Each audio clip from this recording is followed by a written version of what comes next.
चलिए, so let us get started off with a fresh new chapter of logical reasoning today. काफी दिन से अपने मैथ्स कर रहे हैं, तो बीच में थोड़ा सा चेंज के लिए I am starting off with seating arrangements chapter of logical reasoning. ठीक है, very important chapter from examination point of view of CA foundation students. Weightage is approximately 5 to 6 marks. Please लिख लीजिएगा, आपका LR logical reasoning total 20 marks में से 5 से 6 marks आपको इस चैप्टर से देखने को मिलेगा।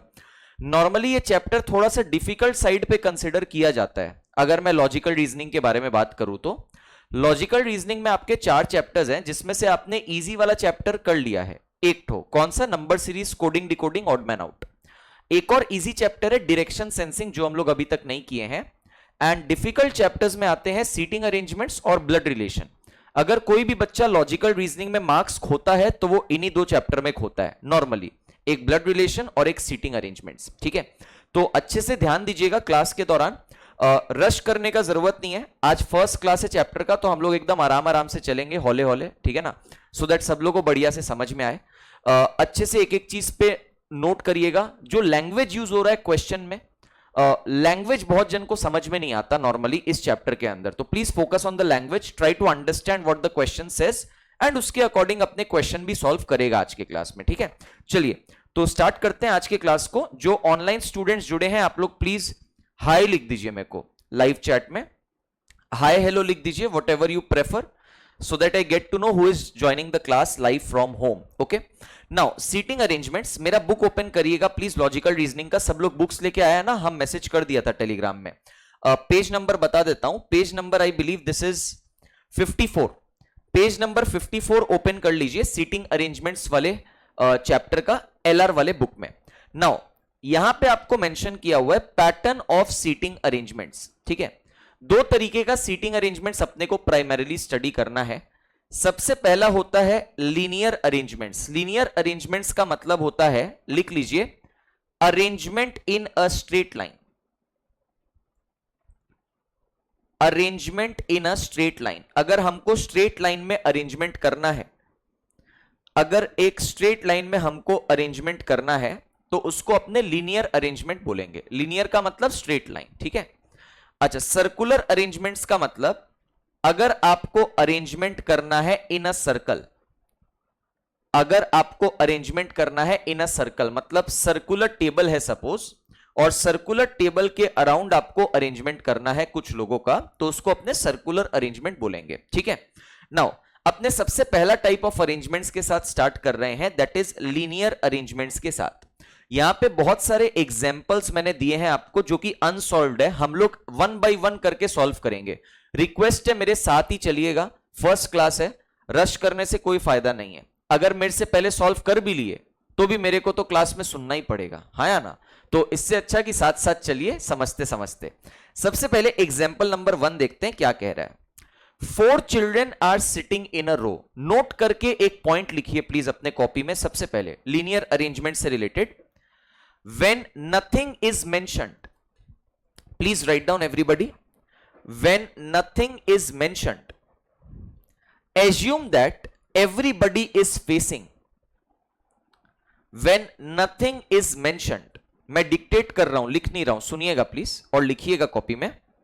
when nothing is mentioned, assume that everyone is facing in the north direction। when nothing is mentioned, assume that everybody is facing the north direction। ठीक है, ये कब assume करना है? लीनियर अरेंजमेंट्स के अंदर में। समझ में आया ना?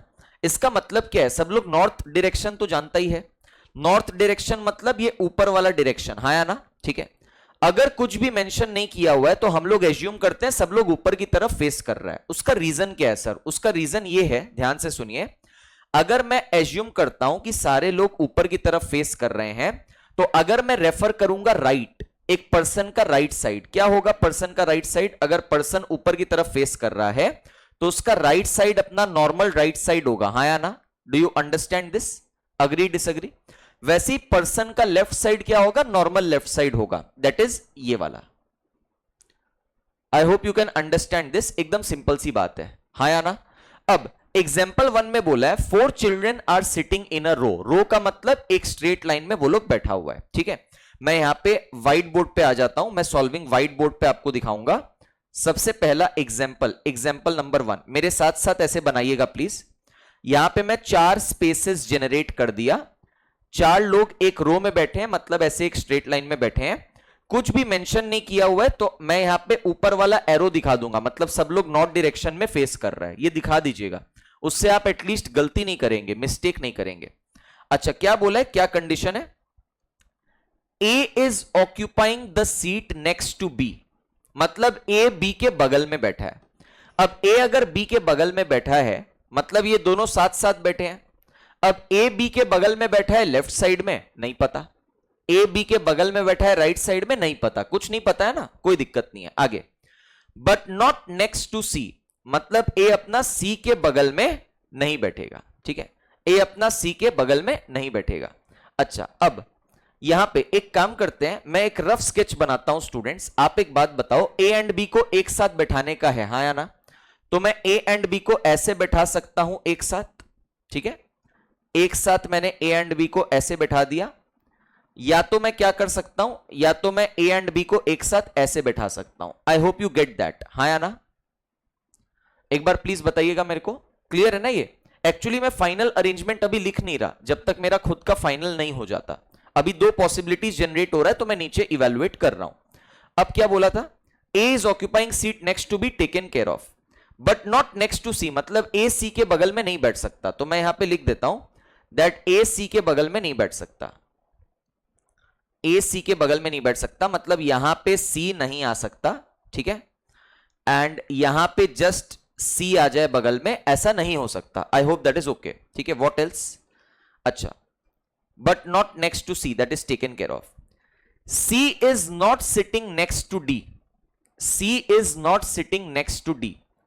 Who is occupying the seat next to D? अच्छा, सी अपना, आप एक बात बताओ, सी किसके बगल में नहीं बैठा है? सर सी ए के बगल में नहीं बैठा है, हाँ या ना? सर सी अपना डी के बगल में भी नहीं बैठा है, हाँ या ना? तो सी किसके बगल में बैठेगा?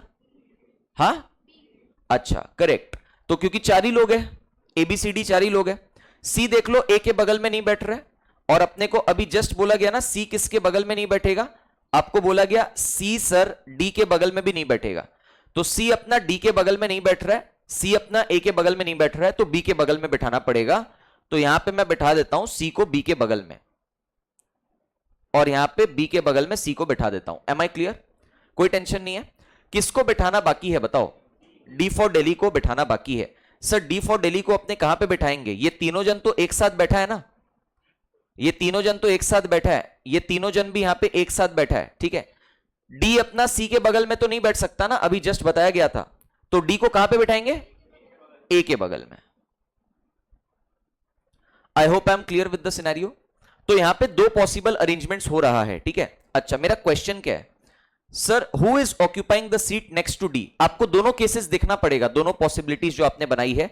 सर फर्स्ट पॉसिबिलिटी के अंदर में कौन बैठा है? ए बैठा है डी के बगल में। सेकेंड पॉसिबिलिटी में डी के बगल में कौन बैठा है? ए बैठा है। अगर मेरा आंसर दोनों अरेंजमेंट्स में सेम सेम है, तब तो मैं उस आंसर के साथ जाऊंगा। अगर सपोज पहला केस में आंसर आता कि डी के बगल में ए बैठा है, और सेकंड केस में आता डी के बगल में बी फॉर बैंगलोर बैठा है फॉर एग्जांपल, तो मेरा आंसर होता कैन नॉट बी डिटरमाइंड। क्या होता? कैन नॉट बी डिटरमाइंड, क्योंकि मैं 100% श्योरिटी के साथ डिटरमाइन नहीं कर पा रहा हूं। या अगर कोई ऐसा ऑप्शन मेरे को दिया रहता ए और बी, ए और बी फॉर बैंगलोर, तो मैं उसके साथ चल जाता, बिकॉज दोनों ही पॉसिबल है according to case 1 case 2। I hope, sorry, and नहीं रह सकता। डी के बगल में कौन बैठा है? डी के बगल में अगर मैं बोलता हूं A and B for Bangalore दोनों बैठा है, इसका मतलब ऐसा कुछ सिचुएशन होगा कि डी के बगल में ए और बी इस तरीके से, या डी के बगल में ए और बी इस तरीके से। समझ में आ रहा है क्या? बट ऐसा सिचुएशन तो है ही नहीं। Yes, any other doubt? So that is the first question. अपना आंसर क्या हो जाएगा स्टूडेंट्स? ए के साथ जाएंगे, बिकॉज दोनों ही एग्जाम्पल में, मतलब दोनों ही अरेंजमेंट्स में मेरे को ए मिल रहा है। I go with option D for Delhi, that is A. I hope that is very much clear, ठीक है। That is example 1 complete. Example 2 पे आते हैं, ध्यान दीजिएगा। आप लोग बताएं, क्वेश्चन करते करते ही सीखोगे क्या क्या वर्डिंग यूज होता है, क्या क्या टर्म्स यूज होता है, क्या क्या लैंग्वेज यूज होता है क्वेश्चन फ्रेमिंग के वक्त। एग्जाम्पल 2, ऑनलाइन में सारा बच्चा लोग क्लियर है क्या? एक बार प्लीज मेरे को कंफर्म करिएगा लाइव चैट के अंदर। एग्जाम्पल 2 बोल रहा है PQRS TUV W are sitting in a row facing north. देखो यहां पे आपको बोल दिया गया सब लोग नॉर्थ फेस कर रहा है, नहीं भी बोलता तो भी हम वही एज्यूम करते। अच्छा, P is 4 to the right of T, W is 4 to the left of S, R and U who are not at the ends are neighbors of Q and T respectively. W is next to the left of P and P is the neighbor of Q. Sir कुछ भी समझ में नहीं आया, अच्छी बात है, अगर नहीं समझ में आया तो कोई चाप नहीं है। अब सुनो, यहां पे सबसे पहले एक काम करते हैं, व्हाइट बोर्ड पे मैं आ जाता हूं, एग्जाम्पल 2 अपने स्टार्ट कर रहे हैं, मेरे साथ साथ करिए। आपको बहुत सारा मौका मैं दूंगा क्वेश्चन सॉल्व करने का, डोंट वरी। नॉर्मल क्वेश्चन का एक्सरसाइज पड़ा हुआ है, कॉम्पिटेंसी क्वेश्चन का एक्सरसाइज पड़ा हुआ है, डोंट वरी। टोटल अपना 3 क्लास ये चैप्टर लगेगा, आज का क्लास, कल का क्लास और मंडे का क्लास, ठीक है ना? 3 क्लास में चैप्टर अपना कंप्लीट हो जाएगा। अब जरा ध्यान दीजिए, सबसे पहले मैं यहां पे 8 स्लॉट्स बना देता हूं, 1 2 3 4 5 6 7 8। सब लोग नॉर्थ की तरफ फेस कर रहा है, ठीक है? सब लोग नॉर्थ की तरफ फेस कर रहा है, एक बार देख लीजिए, सब लोग नॉर्थ की तरफ फेस कर रहा है। मेरे को क्या बोला गया है, जरा ध्यान से सुनिए। आपको बोला गया है P is 4th to the right of T, P is 4th to the right of T। मैं एकदम डिटेलिंग में जाता हूं, ठीक है? P is 4th to the right of T। अच्छा, अब यहां पे जरा ध्यान दीजिएगा, अगर मैं यहां पे T को बैठाता हूं, ठीक है, 4th to the right में कौन बोला गया है?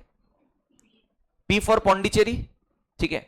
This is first to the right, second to the right, third to the right, fourth to the right. समझा नहीं समझा? तो यहां पे P फॉर पौंडीचेरी आ जाएगा सर, यहां पे अपना P फॉर पौंडीचेरी आ जाएगा। बात समझ में आया क्या? बट सर ये इकलौता केस पॉसिबल नहीं है, ऐसा और भी केसेस पॉसिबल होगा, हाँ या ना? तो मैं सारे केसेस यहां पे ड्रॉ करूंगा, समझा क्या? अच्छा, एक काम करते हैं, सुनो, 1 2 3 4 5 6 7 8।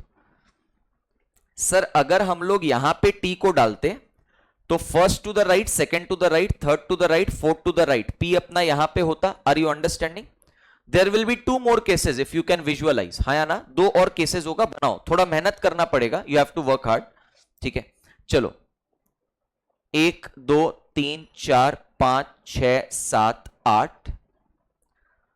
अगर मैं T को यहां डालूंगा तो P यहां पे हो जाएगा, आप चेक कर लीजिए, fourth to the right using the same logic. And after that 1 2 3 4 5 6 7 8।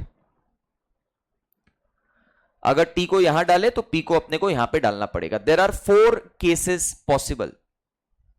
इसका मतलब यह नहीं है कि 4 अरेंजमेंट्स आएगा ही आएगा, हो सकता है कोई केस वायोलेट हो जाए आगे जाके, तो उसको काट देंगे, ठीक है? अच्छा, व्हाट एल्स, जरा ध्यान दीजिएगा, यहां पे आ जाओ, ये अपना पहला स्टेटमेंट टेकन केयर ऑफ है, बढ़िया। अच्छा, उसके बाद बोला गया है, एक चीज ध्यान देना, अपने डायग्राम में P और T को प्लॉट किए हैं, तो अब मैं उन स्टेटमेंट्स पे फोकस करूंगा जो P और T से रिलेटेड है, ठीक है? अब जैसे सेकंड वाला स्टेटमेंट W और S से रिलेटेड है, मेरा केस में ये लोग प्लॉटेड नहीं है, तो मैं छोड़ दूंगा, मेरे को अभी जरूरत ही नहीं है इन लोग का, keep it on hold, okay? अच्छा, नेक्स्ट क्या बोले? R and U who are not at the ends, मतलब ये लोग कोना में नहीं बैठेगा, R and U are neighbors of Q and T respectively। Respectively का मतलब होता है दैट पहला बंदा जो R है वो Q का नेबर होएगा, ठीक है? अच्छा, उसके बाद अपना U जो है वो किसका नेबर होएगा? T का नेबर होएगा। तो U को T का नेबर बनाना है, एक बार आ जाओ, तो U को T का नेबर बनाना है। अगर U को T का नेबर बनाना है, मैं अभी नहीं बनाऊंगा क्योंकि अभी बहुत सारा पॉसिबिलिटीज है। क्यों? जरा ध्यान से सुनिएगा, आप अगर यहां पे फर्स्ट वाला केस देखोगे, T का नेबर U तो यहीं पे पॉसिबल है सिर्फ, बट सेकेंड वाला केस अगर देखोगे तो T का नेबर U यहां पे भी पॉसिबल है, यहां पे भी पॉसिबल है, ठीक है? बट अपने को एक स्टेटमेंट दिया हुआ था ना, R and U who are not at the ends, agree? तो एक काम अपने कर सकते हैं, ध्यान से सुनिएगा, अगर मैं U को T का नेबर बनाना चाहता हूं तो late me do one thing, यहां पे मैं केस 1 में U को T का नेबर बना दिया और U अपना कोने में नहीं बैठा हुआ है। सर केस 2 में T का नेबर U कैसे बनाएंगे? सर उसको कोने में नहीं बैठा सकते U को, तो U को यहां पे डालना पड़ेगा, हाँ या ना? अब सर प्रॉब्लम क्या है ना, प्रॉब्लम यह है कि मेरा जो तीसरा और चौथा केस है उसमें दो दो पॉसिबिलिटीज है, मतलब और डायग्राम मेरे को बनाना पड़ेगा। तो बनाइए, कोई प्रॉब्लम नहीं है, बनाइए बनाइए प्लीज। जानबूझ के ये सब क्वेश्चन डाला हुआ है कि थोड़ा सा मेहनत होगा, थोड़ा सा सीखोगे, जितना डिटेलिंग में जाओगे ना सीखोगे। इजी क्वेश्चन दे दूंगा, फायदा क्या है, जहां पे सोचना ही नहीं पड़े, तो फिर लॉजिकल रीजनिंग हुआ क्या, मतलब ही नहीं है। चलो तो 1 2 3 4 5 6 7 8। पहले मैं जो तीसरा वाला केस है ना इसको कॉपी मार रहा हूं, ये T और ये P। तीसरा वाला केस में देखो, मैं U को यहां पे बैठाता हूं T का नेबर में, और लास्ट वाला केस जो अभी बनाया थर्ड वाले केस से, T का नेबर में U को यहां पे बैठाता हूं। आई होप यू कैन अंडरस्टैंड। तो U का समाप्ति कर दे रहा हूं, U का प्लेसमेंट कर दे रहा हूं, समझ में आ रहा है क्या? ठीक है। अच्छा व्हाट एल्स, ये ग्रीन वाला का एक और केस बनाना है अपने को, ग्रीन वाला केस बना लेते हैं। 1 2 3 4 5 6 7 8। सर यहां पे T है और यहां पे P था ना, तो सर U को एक बार यहां पे T का नेबर डाल देते हैं और U को यहां पे T का नेबर डाल देते हैं। तो सारा चीज टेकन केयर ऑफ है ना, एक बार चेक कर लो। सारा चीज टेकन केयर ऑफ है ना, एक बार चेक कर लो प्लीज।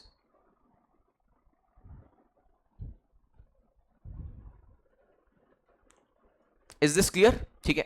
स्टेटमेंट नेक्स्ट देखो। अच्छा एक काम करते हैं, सुनो, मैंने अभी तक R का और Q का काम नहीं किया है, मैंने U और T का काम किया है, ठीक है, उसको हाईलाइटेड है। R और Q अभी तक काम नहीं हुआ है, आगे बढ़ते हैं। W is next to the left of P। एक काम करते हैं, W is next to the left of P। Next to the left मतलब जस्ट बगल में, और लेफ्ट साइड में P के। तो P के जस्ट बगल में लेफ्ट साइड में किसको बैठाना है? W को। तो यहां पे W हो जाएगा, हाँ या ना? समझ रहे हैं क्या? एकदम स्टेप बाय स्टेप सारा केस में फिल करते हैं। यहां पे W हो जाएगा, यहां पे W, यहां पे W, ठीक है, यहां पे W और यहां पे W। समझ रहे हैं क्या? ये भी हो गया, ठीक है। नेक्स्ट, नेक्स्ट क्या बोला? P is the neighbour of Q। P is the neighbour of Q मतलब P और Q अपना बगल बगल में बैठा हुआ है, ठीक है। P और Q बगल बगल में बैठा हुआ है, तो यहां पे Q को बैठाना पड़ेगा P के बगल में, यहां पे Q को बैठाना पड़ेगा P के बगल में, यहां पे Q को बैठाना पड़ेगा P के बगल में, हाँ या ना? ये केस रिजेक्ट हो गया, समझा क्या? क्योंकि P के बगल में Q को बैठा ही नहीं पाएंगे। केस नंबर 4 रिजेक्ट हो गया, P के बगल में Q को बैठा ही नहीं पाएंगे, हाँ या ना? आयुष समझ रहे हो? वैसे ही लास्ट केस भी रिजेक्ट हो गया, क्योंकि अपने P के बगल में Q को बैठा ही नहीं पाएंगे। करेक्ट है क्या? Any problem? पक्का? और यहां पे P के बगल में आप Q को बैठा सकते हो, ठीक है। तो late me do one thing, इसको मैं हाईलाइट मार देता हूं भाई, बाय बाय, और ये भी बाय बाय। जब केस कटता है ना तो मेरे को तो पर्सनली बहुत मजा आता है। काम हल्का हो गया ना, केस, दो ठो केस एक साथ कट गया। और क्या बोला गया देखते हैं। अच्छा ये भी हो गया। अच्छा नाउ जो जो चीजें हमने छोड़ी थी उस पे आ जाते हैं। सबसे पहले सर स्टेटमेंट 2 पे देखते हैं। W is 4 to the left of S। W is 4 to the left of S, ठीक है। W is 4 to the left of S। तो एक काम करो, फर्स्ट डायग्राम, S को यहां पे होना पड़ेगा, तभी first to the left, second to the left, third to the left, fourth to the left में W है। W is 4 to the left of S, हाँ या ना? ठीक है। अच्छा अब सेकंड वाला केस पॉसिबल नहीं होगा, क्योंकि अगर मैं S को प्लेस कहीं कर भी पाऊंगा तो ज्यादा से ज्यादा यहां पे प्लेस कर पाऊंगा। तो first, second, third to the left में अपना W आ जाएगा, तो ये केस अपना चला गया, गॉन, ठीक है। अच्छा बहुत बढ़िया, बहुत अच्छे, ये वाला केस भी चला गया, क्योंकि यहां पे S को हम प्लेस कर ही नहीं पाएंगे राइट साइड में, सो दैट S का 4 टू द लेफ्ट में W हो जाए, हाँ या ना? और यहां पे भी हम S को प्लेस कर ही नहीं पाएंगे राइट साइड की तरफ, सो दैट S के 4 टू द लेफ्ट में W हो जाए। तो अच्छा लगा ना, एक ही केस अपना बच रहा है, 5 केस एलिमिनेट हो गया, ठीक है। और होता अक्सर ऐसा ही है, ज्यादा से ज्यादा अगर फाइनल आंसर में केस बचेगा भी तो 2 केस बचेगा, जैसे फर्स्ट क्वेश्चन में देखा, उससे ज्यादा नॉर्मली नहीं बचता, ठीक है। अच्छा ये वाला taken care of, W is 4 to the left of S। अच्छा व्हाट एल्स? अच्छा R मेरा कोना में नहीं होना चाहिए, R मेरा कोना में नहीं होना चाहिए, तो R को मैं कोना में तो नहीं डाल सकता, ठीक है। और क्या बोला था? R is neighbour of Q, हाँ या ना? R is neighbour of Q, R is neighbour of Q मतलब Q के बगल में यहां पे R को बैठाना पड़ेगा। कौन सा बंदा बच गया? PQRSTU V बच गया, तो V को मैं यहां पे डाल दूंगा। So the arrangement has been done. all the statements have been taken care of. You can cross check. I hope the question explanation is very much clear. हाँ या ना? ठीक है. क्वेश्चन में क्या पूछ रहे हैं अपने से, एक बार पॉइंट्स चेक कर लो. सारे पॉइंट्स टेकन केयर ऑफ है. Who are sitting at the extreme ends, कोने में कौन बैठा है भाई? टी और एस. ठीक है, कोने में कौन बैठा है? टी बैठा है और एस बैठा है. तो आंसर अपना एस एंड टी हो जाएगा, या टी एंड एस, जैसे भी आप स्पेसिफाई करना चाहते हैं. चलो आगे बढ़ते हैं. Online students please confirm in the live chat whether you guys are clear. कोई दिक्कत आप लोग को नहीं होना चाहिए, एक बार प्लीज कंफर्म करिएगा लाइव चैट के अंदर. कोई डाउट होने से please ask me, I will take that up in the discussion. Offline students कोई दिक्कत नहीं है ना, समझ पा रहे हैं? चलो आगे बढ़ते हैं. Question number 3. 3 तो बहुत इजी है. एग्जाम्पल 3 क्या बोला है? There are 5 houses P Q R S T. P is to the immediate right of Q and T is to the immediate left of R and immediate right of P. Q is right of S. Which house is in the middle? ठीक है, यहीं पे चेष्टा करता हूं solve करने का. देखिएगा, बोला है P is to the immediate right of Q. तो अगर Q को मैं यहां पे बैठाता हूं तो Q के जस्ट बगल में, इमीडिएट राइट का मतलब जस्ट बगल में, राइट साइड में. ठीक है, तो P अपना इमीडिएट राइट जस्ट बगल में राइट साइड में हो गया of Q. Vinita, did you understand? उसके बाद क्या बोला है देखो, अब मैं P और Q से रिलेटेड स्टेटमेंट्स पे फोकस करूंगा. अपने को बोला गया था T is to the immediate left of R and immediate right of P. देखो क्या बोला है sir, T is to the immediate left of R and immediate right of P.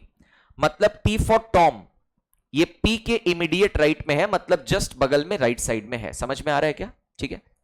And बोला था T is to the immediate left of R. अगर T is to the immediate left of R है तो R को यहां पे होना पड़ेगा, तभी R के इमीडिएट लेफ्ट जस्ट बगल में लेफ्ट साइड में T फॉर टॉम है.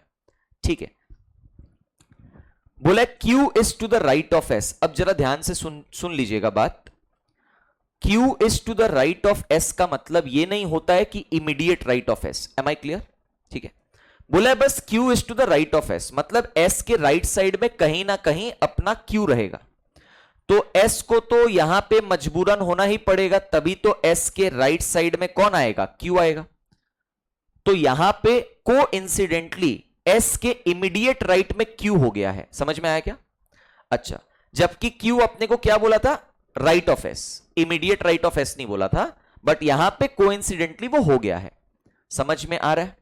तो राइट को इमीडिएट राइट एज्यूम मत कर लीजिएगा, गलत हो जाएगा क्वेश्चन. ठीक है, अच्छा, तो अपने से पूछा था विच house is in the middle. Middle में कौन है? P for Pondicherry. तो अपने ऑप्शन ए के साथ जाएंगे, P फॉर पौंडीचेरी के साथ. आई hope that is very easy. Anurag, you could follow.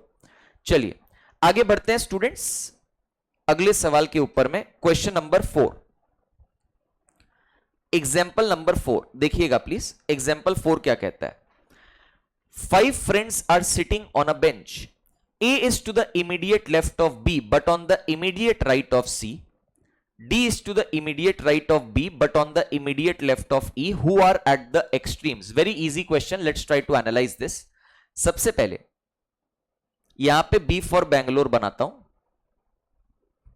A is to the immediate left of B. B के immediate left side में जस्ट बगल में कौन है? A है. समझ में आया क्या? A is to the immediate left of B but on the immediate right of C. मतलब A अपना C के immediate right में. संपद आप ध्यान दे रहे हो नहीं दे रहे हो? तो अपना C यहां पे होगा, C के जस्ट बगल में राइट साइड में अपना A है. समझ में आ गया क्या? ठीक है. D is to the immediate right of B. D is to the immediate right of B मतलब B के जस्ट राइट साइड में बगल में अपना D for Delhi हो जाएगा. ठीक है. But on the immediate left of E मतलब ये D for doll. ठीक है, D for doll अपना इमीडिएट लेफ्ट ऑफ ई में है, मतलब ई यहां पे होगा, तभी उसके इमीडिएट लेफ्ट जस्ट बगल में लेफ्ट साइड में अपना डी फॉर डॉल है.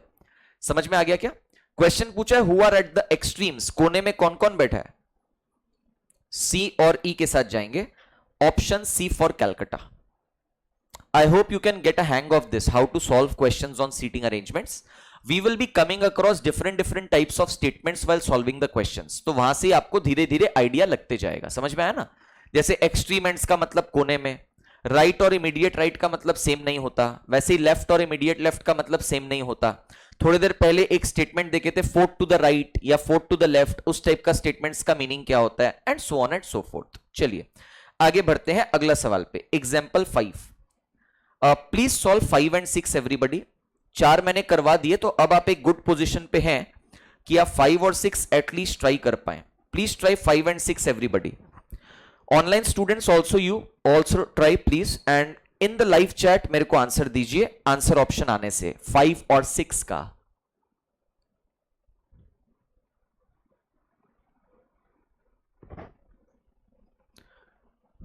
सॉल्व करो, स्क्रीन पे है 5 एंड 6 का question. You have the books also.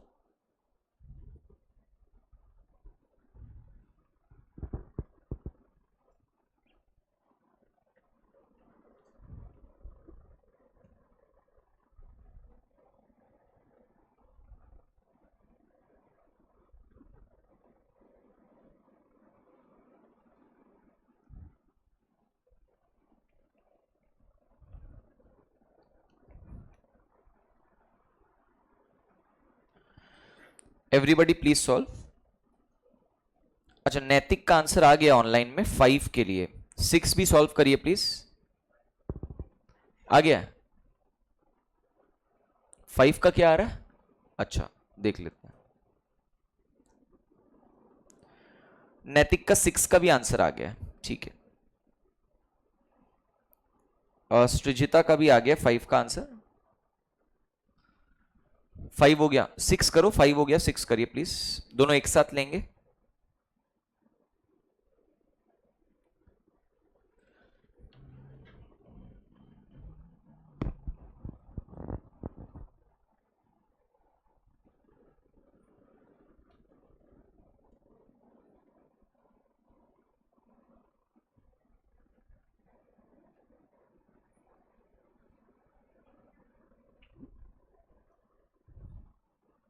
देख लेता हूं।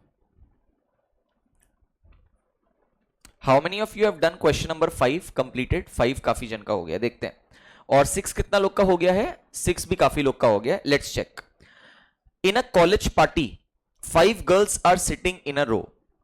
P is to the immediate left of M and to the immediate right of O. Simple है। P is to the immediate left of M, तो अगर M यहां बनाऊंगा तो P उसके immediate left साइड में, जस्ट बगल में, लेफ्ट साइड में, ठीक है। And P is to the immediate left of M and to the immediate right of O, मतलब P is to the immediate right of O, मतलब O यहां पे होगा तभी उसके immediate right, जस्ट बगल में राइट साइड में P हो जाएगा। R is sitting to the immediate right of N, ना तो डायग्राम में R है ना तो N है, बाद में देखेंगे। But to the left of O, ठीक है, but to the left of O. अब देखो ध्यान से सुनना, आर जो है ना लेफ्ट ऑफ ओ में बैठा है, ठीक है, मतलब ओ के लेफ्ट साइड में कितना भी गैपिंग हो सकता है ओ और उसके बीच। समझ में आ रहा है क्या? अब अगर मैं आर को बैठाऊंगा लेफ्ट ऑफ ओ, तो आर को सपोज यहां पे बैठा दिया, सपोज यहां पे गैप क्रिएट कर दिया, एक एग्जांपल ले रहा हूं, और बोला था R is sitting to the immediate right of N. Immediate right of N मतलब एन यहां होगा तभी उसके इमीडिएट बगल में राइट साइड में आर होगा, हाँ या ना? क्वेश्चन में तो 5 ही लोग बोला था ना, अब 5 लोग तो बैठ गए। इसका मतलब ये जो मैंने एजम्पशन लिया था कि आर और ओ के बीच में जगह होगा, वो जगह नहीं है, मतलब आर ओ के बगल में ही बैठा है। मतलब यहां पे भी अपने जो स्टेटमेंट पढ़े थे R is to the left of O, वो कोइंसिडेंटली इमीडिएट लेफ्ट ही निकला, हाँ या ना? R is to the immediate left of O ही निकला। बट जब तक इमीडिएट बोलेगा नहीं मैं तब तक प्लॉट नहीं करूंगा। ये कोइंसिडेंटली निकल रहा है तो ठीक है, कोई दिक्कत नहीं है। समझ में आया क्या? ठीक है। क्वेश्चन पूछा है who is sitting in the middle. Middle में कौन बैठा है? मिडिल में अपना ओ बैठा है, तो मैं ऑप्शन ए के साथ जाऊंगा। आप लोग ऑप्शन 4 आंसर दिए थे, हाँ या ना? क्या हुआ? राइट तो मैं राइट ही लिया हूं, लेफ्ट को मैं लेफ्ट ही लिया हूं, क्या दिक्कत है? और ऑनलाइन में भी आंसर्स थोड़े से ना डिस्ट्रीब्यूटेड ही थे, मतलब कोई कोई ऑप्शन ए बोल रहा था, कोई कोई ऑप्शन डी फॉर दिल्ली बोल रहा था। सही ऑप्शन ए फॉर अहमदाबाद होगा। आई hope you could understand it, ठीक है। नंबर 6 देखते हैं क्या कह रहा है। नंबर 6, नंबर 6 बोलता है 5 boys ABCD are standing in a row. सब लोग नॉर्थ फेस कर रहा है बाय डिफॉल्ट, मैं बार बार हर क्वेश्चन में नहीं बोल रहा, ठीक है। D is on the immediate right of E, B on the immediate left of E। तो एक काम करते हैं, E से रिलेटेड काफी सारे स्टेटमेंट्स आ रहे हैं, तो पहले मैं E को बैठा देता हूं। D is on the immediate right of E के इमीडिएट राइट में, बगल में राइट साइड में अपना डी हो जाएगा। B is on the immediate left of E के इमीडिएट लेफ्ट में, बगल में लेफ्ट साइड में अपना बी हो जाएगा। ठीक है, अब क्या बोला था, B is on the immediate left of E but on the immediate right of A, मतलब ये जो पर्सन बी फॉर बैंगलोर है ये इमीडिएट राइट ऑफ ए में है, मतलब ए यहां पे हो जाएगा, तभी उसका इमीडिएट राइट में, बगल में राइट साइड में बी होगा। D is on the immediate left of C, तो सी को यहां होना पड़ेगा, तभी उसके इमीडिएट लेफ्ट में डी फॉर दिल्ली होगा। Who is standing on the extreme right, ठीक है, who is standing on the extreme right का मतलब always remember one thing, this who refers to the nearest person. Who is the nearest person, C is the nearest person. C is standing on the extreme right, ये तो आपको दिख भी रहा है, verify भी हो गया। अगर ये स्टेटमेंट नहीं भी देता तो भी चलता, तो भी मेरे को पता था कि सी एक्सट्रीम राइट एंड पे ही है। बोला who is standing in the middle, middle में अपना ई है, तो मैं ऑप्शन डी फॉर दिल्ली के साथ जाऊंगा। I hope you are very much clear with it. Anurag any doubt? Prachi clear है? ठीक है, चलिए आगे मूव करते हैं। ये अपने फर्स्ट 6 क्वेश्चंस हो गए स्टूडेंट्स हमारे लीनियर अरेंजमेंट के। इसका मतलब ये नहीं लीनियर अरेंजमेंट खत्म हो गया, ये जस्ट एक ओवरव्यू देने के लिए था, फर्स्ट 6 एग्जांपल्स आपको लीनियर अरेंजमेंट का। Is that okay? Now let's move on to the discussion of circular arrangements. Now please listen everybody, circular arrangements के there are certain rules that we need to follow. Please write down the rules one by one, मैं copy में लिखवा देता हूं dictate करके, please लिखिए। Heading दे सकते हो सर्कुलर अरेंजमेंट्स, हेडिंग दे सकते हो सर्कुलर अरेंजमेंट्स। पहला point, while solving questions on circular arrangements, while solving questions on circular arrangements, while solving questions on circular arrangements, you can select the first person, you can select the first person according to your choice. You can select the first person according to your choice, and you can place him or her, you can place him or her anywhere around the circular table. You can place him or her anywhere around the circular table. You can place him or her anywhere around the circular table. समझा क्या? तो first person आप कोई भी ले सकते हो आपके मर्जी का, एंड उसको आप कहीं पे भी बैठा सकते हो सर्कुलर टेबल के अराउंड। ठीक है, फुल स्टॉप देने के बाद लिखिएगा arrange the remaining people. Same point में arrange the remaining people, arrange the remaining people according to the first person, arrange the remaining people according to the first person. First person के according ही बाकी लोगों को arrange करने का है। समझ में आया? ये आपका पहला पॉइंट है, समझ में आ गया? सेकंड पॉइंट लिखिए, इफ नथिंग इज मेंशन्ड, लिखो if nothing is mentioned, if nothing is mentioned, assume that everybody is facing towards the center of the circle. If nothing is mentioned, assume that everybody is facing towards the center of the circle.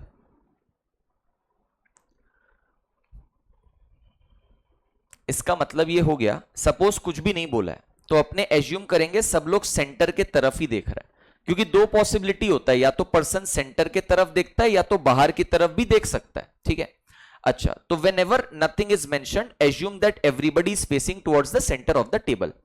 Next, point number 3. Left means immediate left. लिखो, left means immediate left. Left means immediate left. Left means immediate left and right means immediate right in circular arrangements. Circular arrangements के वक्त left का मतलब immediate left लेना पड़ेगा, right का मतलब immediate right लेना पड़ेगा। ये सर्कुलर अरेंजमेंट में वैलिड है, लीनियर अरेंजमेंट में नहीं। समझ में आया क्या? लीनियर अरेंजमेंट में अगर बोला है राइट मतलब वो इमीडिएट राइट हो भी सकता है, नहीं भी हो सकता है, बट सर्कुलर अरेंजमेंट में बोलेगा मतलब राइट का मतलब इमीडिएट राइट, लेफ्ट का मतलब immediate left. Is that okay? अच्छा, तो ये कुछ पॉइंट्स आपको ध्यान रखना है सर्कुलर अरेंजमेंट का क्वेश्चन बनाते वक्त। आ जाते हैं यहां पे मैंने देखो बुक में आपको एक डायग्राम दिया है। मैं अपना नॉर्मल पोजीशनिंग बताता हूं। मैं फेवरेट पोजीशन क्या है मेरा सर्कुलर टेबल के अंदर, कहां से मैं स्टार्ट करता हूं?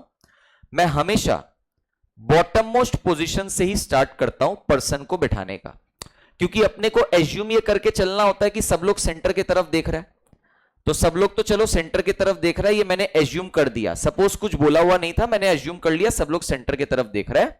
फर्स्ट पर्सन मैं अपने चॉइस का उठाता हूं और मैं एकदम नीचे के पोजीशन में बिठा देता हूं, ठीक है। अब ऑब्वियस सा बात है, अगर पर्सन ऊपर की तरफ देख रहा है तो उसका लेफ्ट हो जाएगा ये वाला डायरेक्शन में, है ना? This direction is the left and this direction is the right, है ना? करेक्ट। तो मेरे को लेफ्ट और राइट का मतलब समझ में आ गया कि मेरे को लेफ्ट किस तरफ लेना है और मेरे को राइट किस तरफ लेना है। आई होप यू गेट इट, ठीक है। मतलब है मेरा कहने का, मेरे को लेफ्ट बताएं किस तरफ लेना है, इस डायरेक्शन में मेरे को लेफ्ट लेना है। ये कौन सा डायरेक्शन है? ये क्लॉकवाइज डायरेक्शन है। घड़ी ऐसे ही चलता है ना भाई, घड़ी तो इसी डायरेक्शन में चलता है, तो यहां पे वही लिखा हुआ है left movement is called clockwise direction या क्लॉकवाइज रोटेशन। समझ में आ रहा है क्या? वैसे ही ऑब्वियस सा बात है, अपना राइट साइड कौन सा? राइट साइड ये वाला डायरेक्शन में, ये वाला अपना क्लॉक का उल्टा डायरेक्शन मतलब एंटी क्लॉकवाइज डायरेक्शन होता है। तो वही चीज लिखा हुआ है, right movement is called anti clockwise rotation या anti clockwise direction. I hope you understand the basic stuff of circular arrangement. Now, let us move ahead and let us take some examples first. Okay? आपके screen पे आपको दिखाई दे रहा है example number 7. Study the following information carefully and answer the given questions. 4 ladies ABCD and 4 gentlemen EFGH are sitting in a circle around a table facing each other. ठीक है? बोला है no 2 ladies or gentlemen are sitting side by side. इसका मतलब अगर आप कोई भी 2 लेडीज को पकड़ेंगे तो वो 2 लेडीज बगल बगल में बैठी हुई नहीं दिखनी चाहिए। आप कोई भी 2 जेंटलमैन को पकड़ेंगे तो वो 2 जेंटलमैन आपस में बगल बगल में नहीं बैठे होने चाहिए। इसका मतलब सिंपली बोला जा रहा है कि यहां पे जेंट्स और लेडीज ऑल्टरनेट पोजीशन में बैठा है, मतलब पहले जेंट्स फिर लेडीज फिर जेंट्स फिर ladies and so on and so fourth. I hope you get it, ठीक है। अच्छा, क्योंकि यहां पे 4 ही लेडीज है 4 ही जेंटलमैन है एंड अपने को बोला है कोई भी 2 लेडीज को एक साथ नहीं बैठाना है, कोई भी 2 जेंटलमैन को एक साथ नहीं बैठाना है, तो एक ही पॉसिबिलिटी इमर्ज करता है कि ऑल्टरनेट पोजीशंस में ये लोग बैठे हैं, gents ladies and so on. I hope that is okay. Vinita, any doubt? अब मेरे को क्या बोला है, C who is sitting between G and E. पहले मैं स्ट्रक्चर बनाता हूं यहां पे, उसके बिना कुछ नहीं हो पाएगा। यहां पे स्ट्रक्चर बनाते हैं क्वेश्चन नंबर 7 के लिए। एक सर्कल बना लीजिए प्लीज, एक सर्कल बना लीजिए।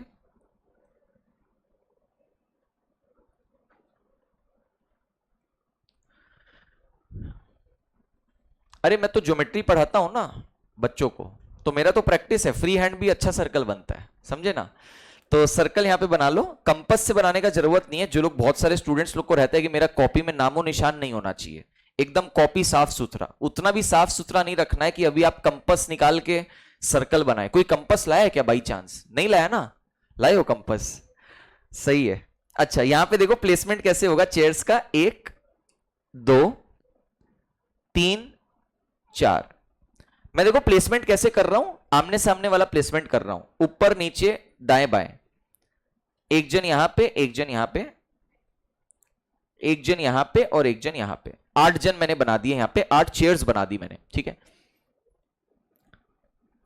8 चेयर्स बना दी मैंने, ठीक है। जेंट्स और लेडीज कौन कौन है? लेडीज ABCD और जेंट्स EFGH। तो यहां पे ABCD जो लेडीज है ना, मैं फीमेल मेंबर्स को माइनस से डिनोट करता हूं, ठीक है।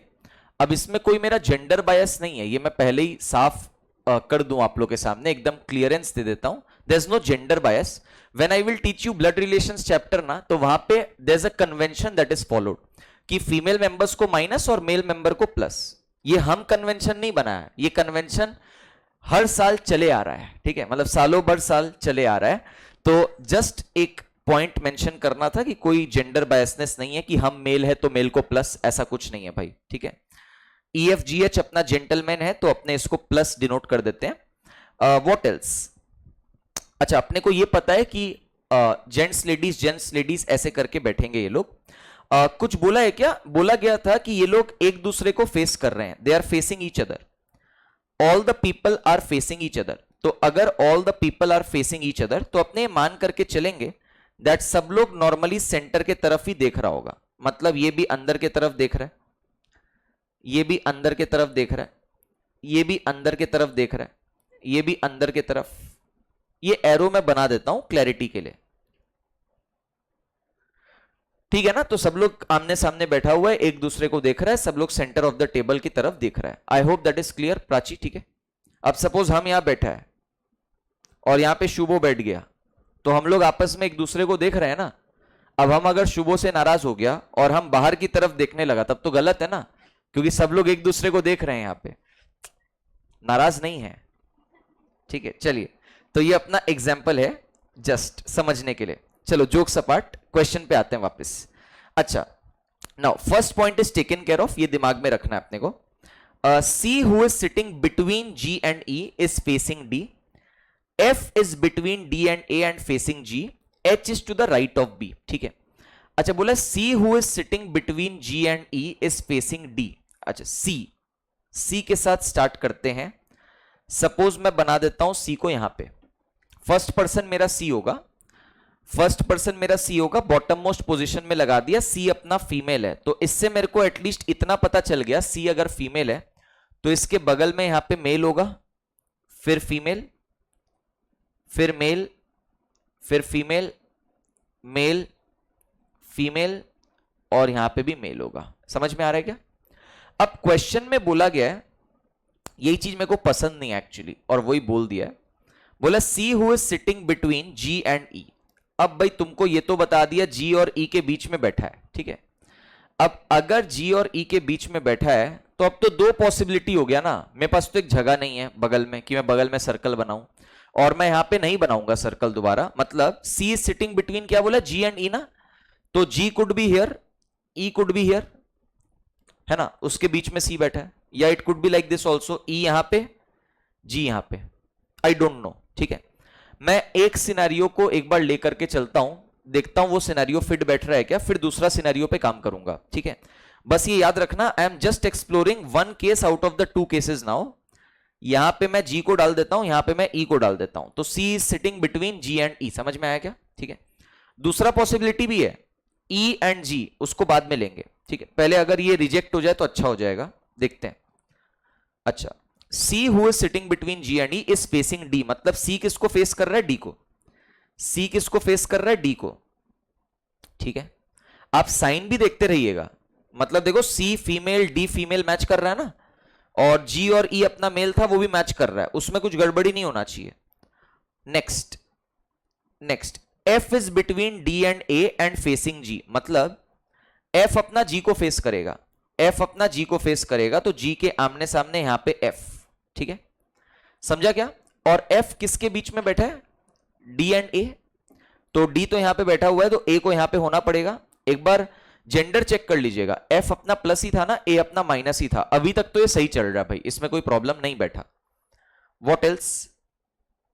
H is to the right of B, H is to the right of B मतलब इमीडिएट राइट ऑफ B, ठीक है। H is to the right of B मतलब इमीडिएट राइट ऑफ B, बताए थे ना सर्कुलर अरेंजमेंट में right का मतलब इमीडिएट राइट होता है। तो H is to the immediate right of B अगर करना है, देखो दो स्पेसेस मेरे पास बचा हुआ है, H को यहां बैठाना पड़ेगा, मेल है वो, और कौन बच गया भाई? B फॉर बैंगलोर बच गया, उसको यहां पे बैठाना पड़ेगा। अब एक चीज देखिएगा प्लीज, अपना जो B है ना अंदर के तरफ देख रहा है, ये वाला डायरेक्शन लेफ्ट वाला डायरेक्शन था, हाँ या ना, ये क्लॉकवाइज था ना, लेफ्ट वाला डायरेक्शन अभी बताए थे। तो B के इमीडिएट लेफ्ट में H हो रहा है, हाँ या ना, B के इमीडिएट लेफ्ट में H हो रहा है, और मेरे को क्या बोला है? H is to the right of B, H is to the right of B। भाई B के लेफ्ट में H हो रहा है, हाँ या ना, बी के राइट में एच होना चाहिए था, तो इसका मतलब ये गलत है। समझ में आया क्या? तो अब आप लोग के पास कोई चारा नहीं है, आप लोग दोबारा डायग्राम बनाइएगा, मैं तो यहां पे एडिट करूंगा, ठीक है? चलिए आप लोग यहां पे दोबारा डायग्राम बनाइए, फ्रेश सर्कल। हाँ नहीं नहीं, आप फ्रेश सर्कल बनाइए, थोड़ा मेहनत करने का आदत डालिए आप लोग। मैं इसको थोड़ा सा एडिट कर देता हूं।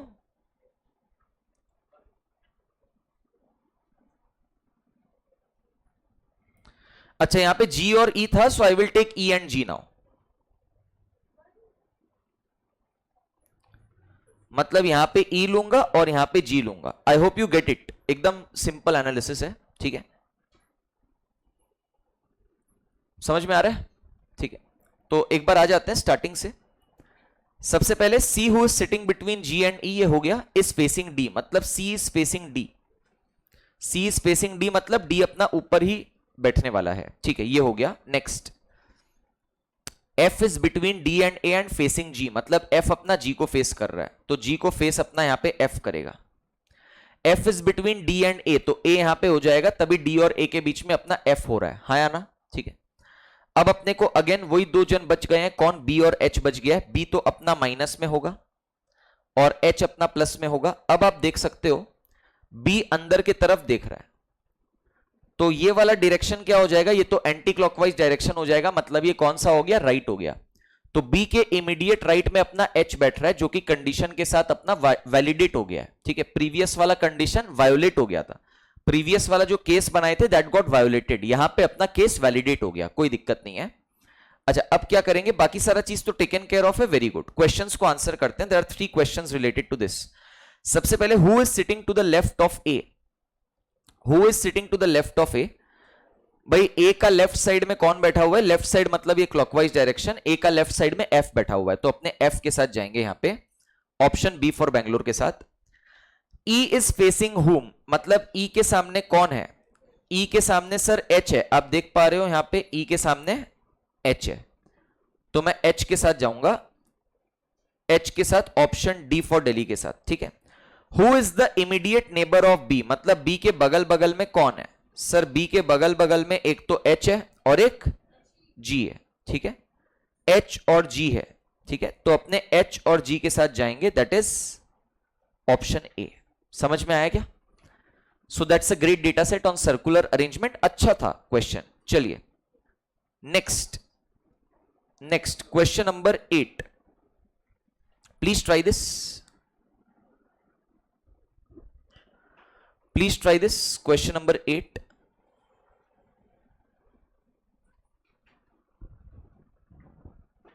क्वेश्चन नंबर 8 स्टार्ट करो।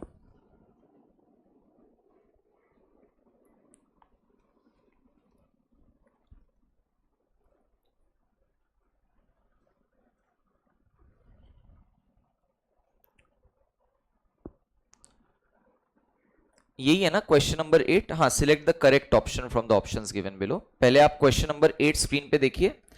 Online students please confirm whether you are following it well. Linear arrangement, circular arrangement बढ़िया से फॉलो कर पा रहे हैं ना? एक बार प्लीज कंफर्म करना मेरे को, जो लोग ऑनलाइन में कर रहे हैं class, please confirm in the live chat whether everything is clear.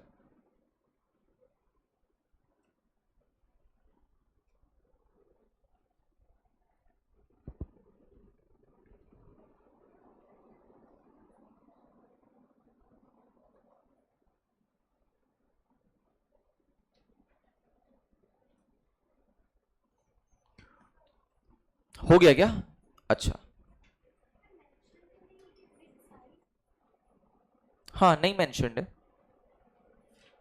इसलिए तो बोले which of the following must be true, सच होना ही चाहिए 100%। हो गया?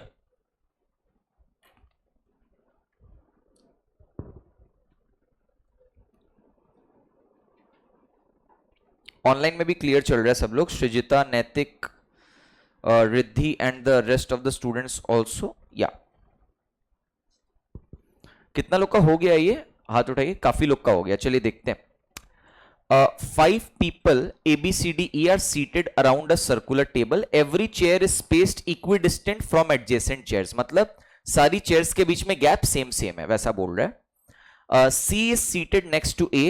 A is seated 2 seats from D, ठीक है, तो B is not seated next to A. बोला विच of the following must be true, D is seated next to B, E is seated next to A. देखते हैं यहां पे सबसे पहले यहीं पे मैं सर्कल बना ले रहा हूं. 5 जन है तो जस्ट एक रैंडम 1 2 3 4 5, ठीक है, तो 5 जन यहां पे बैठे हुए हैं. सब लोग किस तरफ फेस कर रहे हैं, क्या दिया हुआ है, नहीं दिया हुआ है, तो अपने बाय डिफॉल्ट क्या मान के चलेंगे, सब लोग सेंटर के तरफ ही फेस कर रहे हैं, ठीक है. अच्छा, अब यहां पे बोला गया C is seated next to A, okay, and B is not seated next to A, ऐसा बोला है. And A is seated 2 seats from D. पहले तो मैं A को बैठा ही देता हूं, फर्स्ट पर्सन में A को ले लेता हूं, सबसे ज्यादा स्टेटमेंट्स A से रिलेटेड है. मैथिली एंड आफिया समझ में आ रहा है, सबसे ज्यादा स्टेटमेंट्स A से रिलेटेड है, तो पहले हम A को बैठा देते हैं, बैठा दिए. अब अपने को बोला C is seated next to A. अब नेक्स्ट टू A तो अपने को नहीं पता ना किस तरफ, अगेन आई डोंट नो, तो मेरे को यहां पे 2 केसेस बनाना पड़ेगा, ठीक है. तो एक काम करते हैं, घबराओ मत. सबसे पहले let me do one thing. C is seated next to, मेरे को 2 डायग्राम बनाना ही पड़ेगा. रुको नीचे बनाता हूं, ये स्क्रीन पे दिख रहा है ना, एक बार देखो तो, हाँ ठीक है, रुको जस्ट अ मोमेंट. 1 2 3 4 5, ठीक है. यहां पे मैं A को बैठा देता हूं एज यूजुअल. अब बोला था C is seated next to A, ये अपने को दिया हुआ है, तो C को एक बार यहां बैठाएंगे, एक बार यहां बैठाएंगे. समझ में आ रहा है. नेक्स्ट अपने कैसे फिलिंग करेंगे, देखो, B is not seated next to A, मतलब यहां पे B नहीं बैठ सकता, मतलब यहां पे B नहीं बैठ सकता, हाँ या ना. तो कौन बैठ सकता है A के उस साइड बगल में, या तो D बैठेगा या तो E बैठेगा. और बोला है that A is seated 2 seats from D. क्या बोला, 2 सीट्स फ्रॉम D. इसका मतलब ये है 2 सीट्स फ्रॉम D का मीनिंग ये हो गया दैट बगल में तो D नहीं बैठेगा, तो A के बगल में B भी नहीं है, D भी नहीं है, तो कौन हो जाएगा, E.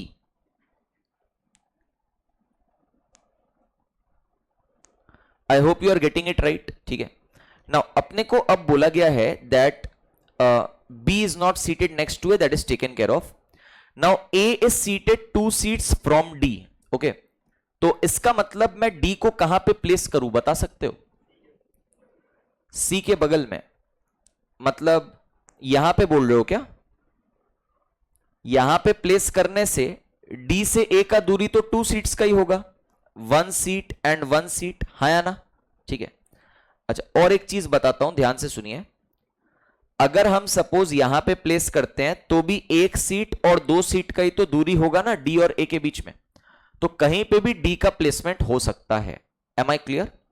So I am arriving at this conclusion, please listen it very very carefully, that D का प्लेसमेंट यहां पे भी हो सकता है, D का प्लेसमेंट बगल में भी हो सकता है, करेक्ट, ठीक है. अच्छा, अगर D यहां पे बैठा तो कौन बच गया, B फॉर बैंगलोर, तब B फॉर बैंगलोर यहां पे बैठेगा, हाँ या ना. अच्छा, अगर D यहां पे बैठा तो B फॉर बैंगलोर यहां पे बैठेगा. ये स्लैश का मतलब 2 केस है, समझा क्या. जैसे स्लैश के पहले देखिए, सर स्लैश के पहले मतलब यहां पे B यहां पे D, possible, that's a valid seating. Sir second case देखिए, स्लैश के बाद यहां पे D और यहां पे B, that is also a valid seating, हाँ या ना. सेम थिंग अप्लाइज ऊपर में ऑल्सो, तो ऊपर में अगर मैं यहां पे बोलूंगा B तो यहां पे हो जाएगा D, अगर यहां पे बोलूंगा D तो यहां पे कौन हो जाएगा, B. तो यहां पे B बैठा रहे हैं तो यहां पे D बैठाएंगे, ऑन दी अदर हैंड यहां पे D बैठा रहे हैं तो यहां पे B बैठाएंगे. I hope you are understanding that. तीनों स्टेटमेंट्स जो अपने को दिया हुआ था दैट इज क्लियर्ड, ठीक है. अब बोला विच of the following statements must be true. Must be true का मतलब 100% श्योरिटी के साथ मैं बोल सकता हूं कि सच है. जैसे D is seated next to B, क्या ये 100% कंफर्म खबर है, हाँ कंफर्म है ये. अगर हम पहला वाला केस देखेंगे, मतलब if I look at my first figure ऊपर में, तो देखो 2 पॉसिबिलिटी है. सर येलो कलर में B यहां D यहां, तो B D तो बगल बगल में. सर D यहां B यहां, तो भी B और D बगल बगल में. सर नीचे वाला फिगर अगर आप देखेंगे तो यहां पे अगर येलो वाला केस देखे तो B यहां D यहां बगल बगल में है. सर D यहां B यहां, वो भी बगल बगल में है. Are you understanding? तो ये तो कंफर्म है, ये तो कंफर्म है. This is confirm, D is seated next to B. अच्छा, E is seated next to A, ये खबर भी पक्का है, हाँ या ना?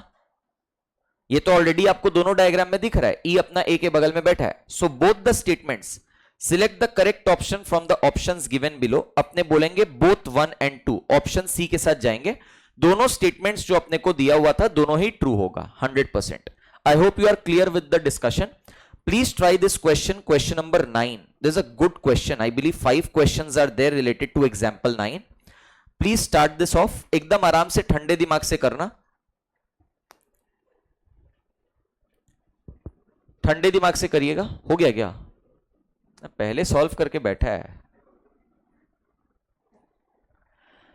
सब लोग एग्जाम्पल 9 करो, स्क्रीन पे क्वेश्चन है पूरा बढ़िया से, पैराग्राफ भी है, पांचों क्वेश्चंस भी है स्क्रीन पे, आप देख सकते हो।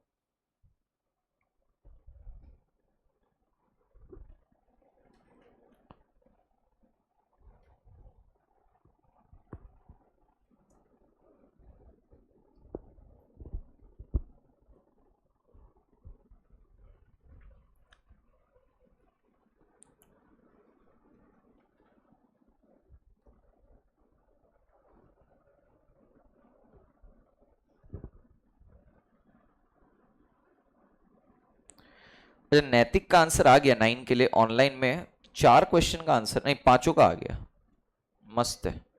तुम बताओ ना आंसर एक एक करके। पहला पहला वाला का बताना। अच्छा, दूसरा का, तीसरा का, चौथा का और पांचवा का। अच्छा, पहला वाला मैच नहीं कर रहा है आपका और नैतिक का, बाकी सारा मैच हो गया, गिरिराज आपका और नैतिक का ऑनलाइन में।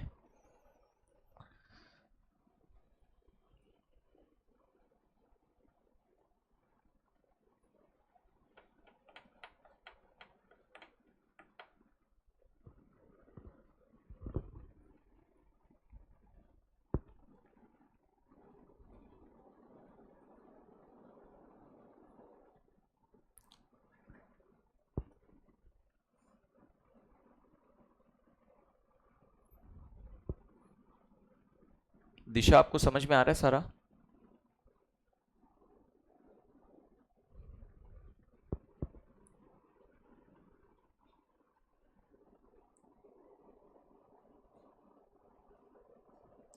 अच्छा, तुम फर्स्ट वाला का क्या आंसर बोला था? हाँ, अच्छा, नैतिक आप करेक्शन कर लिया है, तो नैतिक और गिरिराज का, अच्छा you typed it wrong, okay. नैतिक और गिरिराज का मैच हो रहा है पांचों क्वेश्चन का आंसर, तो होपफुली दोनों जन सही होगा, अनटिल एंड अनलेस दोनों जन एक ही मिस्टेक कर बैठे, वैसा बहुत लो चांस है एलआर के अंदर में, तो एटलीस्ट मैथ्स में हो सकता है, बट एलआर में उतना नहीं।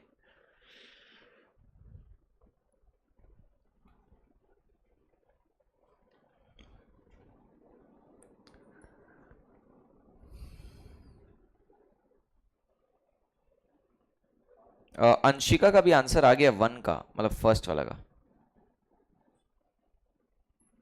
हो गया क्या पांचों?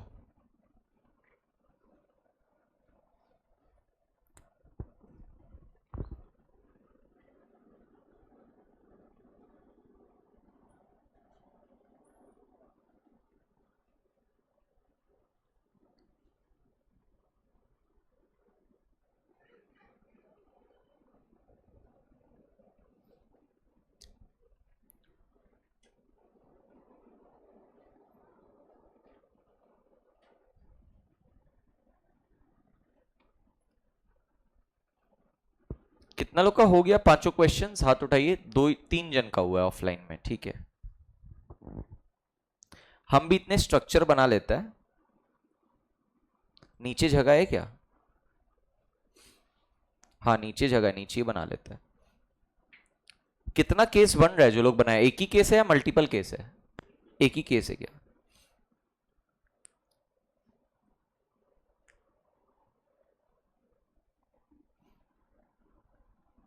8 जन है ना? या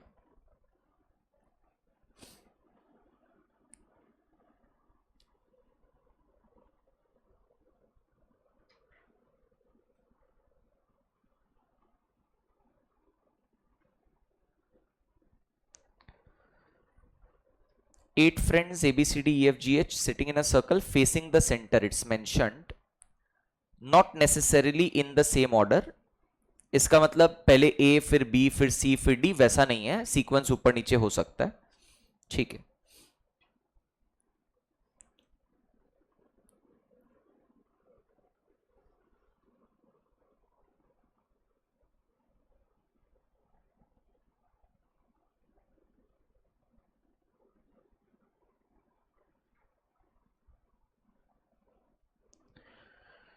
ठीक है, अच्छा कितना लोग का हो गया है हाथ उठाइए, तो चलिए डिस्कस किया जाए, काफी लोग का हो गया, देखते हैं। अच्छा सबसे पहले तो मैंने स्ट्रक्चर बना लिया है, 8 सीट बना ली है, सब लोग सेंटर की तरफ फेस कर रहे हैं, मेंशन किया हुआ है। Not necessarily in the same order का मतलब है पहले ए फिर बी फिर सी, ऐसा जरूरी नहीं है, हैपहैज़ार्ड मैनर में बैठ सकता है। D sits third to the left of A, पहला पर्सन ए बनाते हैं, सबसे बॉटम पोजीशन में डाल देते हैं, ठीक है। तो लेफ्ट का मतलब ये वाला डायरेक्शन लेफ्ट है एंड ये वाला डायरेक्शन अपना राइट है, क्योंकि ए तो ऊपर की तरफ देख रहा है, तो left is normal left, right is normal right. क्या बोला क्वेश्चन में? D sits third to the left of A, ठीक है, D sits third to the left of A, so this is first to the left, second to the left, third to the left, तो यहां पे कौन बैठेगा? D. Clear है ना? D sits third to the left, clear है ना? एक बार बताना हाँ या ना, ठीक है। Next, E sits to the immediate right of A, E sits to the immediate right of A, ठीक है, E sits to the immediate right, A के इमीडिएट राइट में ई बैठा देते हैं। What else? अच्छा, B is third to the left of D, B is third to the left of D. अच्छा, left मेरा कौन सा डायरेक्शन में चल रहा था? इस डायरेक्शन में चल रहा था, हाँ या ना, ठीक है। B is third to the left of D, यही बोला ना, तो first to the left, second to the left and third to the left, यहां पे बी बैठेगा ना, एक बार देखो तो, हाँ या ना, बढ़िया। एक्स्ट्रा चीज मिटा देता हूं, ये रहा, हाँ। What else? B is third to the left of D, मैंने कर दिया। Next, G is second to the right of B, G is second to the right of B, G is second to the right of B, अपना right side इस तरफ चल रहा है, तो first to the right, second to the right, तो G कहां पे आएगा? जी यहां पे आएगा, करेक्ट है, ठीक है, डिसेंट है प्लेसमेंट्स तो अभी तक। What else? C is neighbour of B, C is neighbour of B, तो ऑब्वियसली अगर C is neighbour of B तो C को यहां बिठाना पड़ेगा, B के बगल में एक ही स्लॉट एम्प्टी था। आफिया अंडरस्टूड? और क्या बोला? C is neighbour of B is done. C is third to the left of H, C is third to the left of H, ठीक है। तो एक काम करते हैं, H को अपने कहां पे बिठाएं? यहां पे ना, लेफ्ट साइड तो इसी डायरेक्शन में था, तो ये first to the left, second to the left, third to the left में अपना C हो गया। बच कौन गया बोलो तो? A B C D E F बचा है ना, F यहां पे हो जाएगा, correct. So arrangement is done. Questions देख लेते हैं। बोला who amongst the following is sitting exactly between F and D, ठीक है, F एंड D के बीच में कौन बैठा है? H, तो मैं H के साथ जाऊंगा for the first question, H, option C। 3 of the following 4 are alike in a certain way based on the information given above and so form a group which one does not belong to that group। मतलब मेरे को यहां पे odd man out पहचानना है चारों options में से। सबसे पहले बोला है D एंड C, एक बार मैं देख लेता हूं, D and C, D and C के बीच में एक जन मेरे को दिख रहा है। A and H, A and H के बीच में मेरे को एक जन दिख रहा है, देख रहे हो क्या? पहला ऑप्शन डी और सी था, डी और सी के बीच में एक जन कौन दिख रहा है? जी। ए और एच, उसके बीच में एक जन दिख रहा है एफ, ठीक है। नेक्स्ट, ई और एफ, देख लो ई और एफ के बीच में भी एक जन दिख रहा है ए। नेक्स्ट बोला डी और एफ, अच्छा डी और एफ बोला ना, हाँ डी और एफ, तो डी और एफ के बीच में मेरे को एक ही जन दिख रहा है, तो किसके साथ जाएंगे? क्यों अलग डायरेक्शन में? मतलब समझा नहीं मैं। How are you answering? अच्छा, मतलब आप ये कह रहे हो पहले डी फिर C, option A. What they are trying to say is, कितना लोग आंसर किया क्वेश्चन 2 का? 2-3 जन आंसर किया, ठीक है। अच्छा, मतलब आप लोग का कहना है कि डी और सी का मतलब पहले यहां पे डी हो गया फिर यहां पे सी हो गया, मतलब क्लॉकवाइज डायरेक्शन में जा रहे हैं अपने, ठीक है, और बीच में एक जन पड़ रहा है। सर ए और एच, ए और एच मतलब पहले सर यहां पे ए हो गया, उसके बाद एच हो गया, तो अगेन क्लॉकवाइज में ही जा रहे हैं और यहां पे बीच में एक जन पढ़ रहा है सर। उसके बाद ई और एफ में सब लोग ध्यान दीजिएगा, ये इंपॉर्टेंट है सर, पहले ई और उसके बाद एफ, तो ट्रैवलिंग तो ऐसे ही हुआ ना क्लॉकवाइज डायरेक्शन में, बीच में एक जन पढ़ रहा है सर। उसके बाद चौथा ऑप्शन क्या था, डी और एफ। अच्छा सर, पहले आपने बोला डी, उसके बाद आपने बोला एफ, तो आप तो इस डायरेक्शन में चले गए एंटी क्लॉकवाइज डायरेक्शन में, बट बीच में एक ही जन है एच, सो इसलिए अपना आंसर ऑप्शन 4 होगा। समझ में आया क्या? चारों ऑप्शंस में जो जो ऑप्शन प्रोवाइडेड है बीच में एक एक जन ही आ रहा है, बट पहला 3 ऑप्शंस में क्लॉकवाइज का गेम था, यहां पे एंटी क्लॉकवाइज का गेम है। That is the odd man out in question number 2, so option 4 के साथ अपने जाएंगे। I hope the idea is very much clear. त्याशा, ठीक है। अगला सवाल, Who amongst the following is second to the left of H? ठीक है, second to the left of H, एक काम करता हूं, रुको। H का लेफ्ट साइड तो यही है ना, क्लॉकवाइज वाला डायरेक्शन, ये first to the left, second to the left, second to the left में कौन है, G, तो अपने G के साथ जाएंगे, मतलब none of these के साथ। Who amongst the following are immediate neighbors of G? G के बगल में कौन है, C and D, तो अपने C and D के साथ जाएंगे ऑप्शन C के साथ। आई hope that is clear. Who amongst the following is sitting third to the right of A? This is very easy. Third to the right of A मतलब A का right side तो ये रहा first, second, third, तो third to the right of A कौन है, C है, तो अपने C के साथ जाएंगे फोर्थ ऑप्शन के साथ। ठीक है, तो आज का क्लास स्टूडेंट्स हम लोग यहीं पे कंक्लूड करेगा। रिक्वेस्ट है प्रैक्टिस क्वेश्चन का एक्सरसाइज सॉल्व करके मत आइएगा, हम लोग साथ में सॉल्व करेंगे कल के क्लास में।